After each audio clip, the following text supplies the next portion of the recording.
Social capital is an intangible asset that is formed through relationships between people and includes trust, networks, and norms. It is essential to economic growth and structural reform, as well as to the happiness of individuals and local communities. According to an international survey, Korea's social capital, which was measured by the trust in others, has dropped far below that of advanced countries. As a result, competition has taken over cooperation, and the each to his own mentality now dominates Korean society. In fact, a survey conducted on the university students of 4 countries in 2017 found that 81% of Korean respondents thought high school was a battlefield. Social trust increases in line with the amount of education received. But, while this is very true for countries in Northern Europe, it doesn't apply to those in the eastern part of the continent and Korea. Then, what is the cause for the imbalance?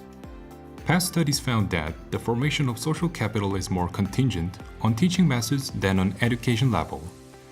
This is proven by the high levels of social capital in Northern Europe, where horizontal teaching methods are actively practiced, and the low levels in Eastern Europe and Korea, where vertical teaching methods prevail. Then, can Korea really increase its social capital by changing its teaching methods?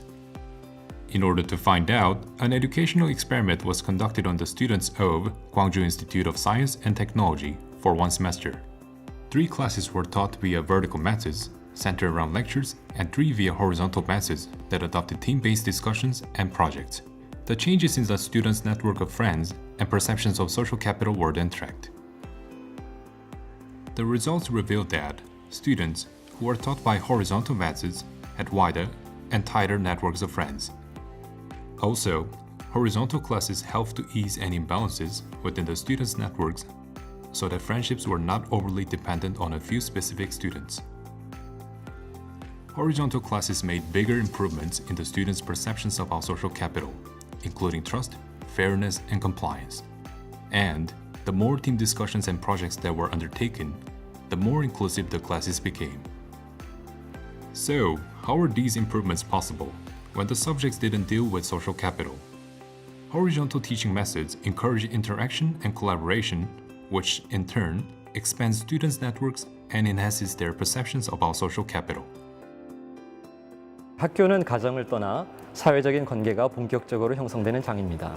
사회자본의 바탕을 이루는 타인에 대한 신뢰와 함께 협동심, 공공심, 준법 정신 등을 기를 수 있는 공간입니다. 그럼에도 우리는 경쟁에 내몰려서 학교에서도 상호 존중과 협력보다는 견제와 각자 도생을 배우고 있습니다.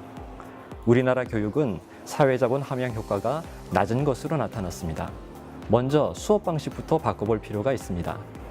수업을 학생 중심의 수평적이고 참여적인 방식으로 바꾸는 일은 우리나라에서 쇠락해온 사회자본을 끌어올리는 것뿐 아니라 4차 산업혁명 시대가 요구하는 인재상인 협력하는 괴짜를 기르기 위해서도 필요한 과제입니다. 지금은 인터넷을 통해서도 명강사나 명교수의 수업을 얼마든지 들을 수 있는 시대입니다. 그런데 학교에서 여전히 일방향의 강의식 수업만을 한다면 앞으로 학교는 왜 학생들을 불러 모았는지에 대해 답해야 할 것입니다. 수업혁명이 성공하려면 평가 제도의 변화도 필요하고 교원들이 수업에 더 전념할 수 있는 환경 조성도 필요합니다. 초, 중, 고대의 모든 교원들이 수업혁명의 주체가 될 수 있도록 사회적 공감대가 형성되길 바랍니다.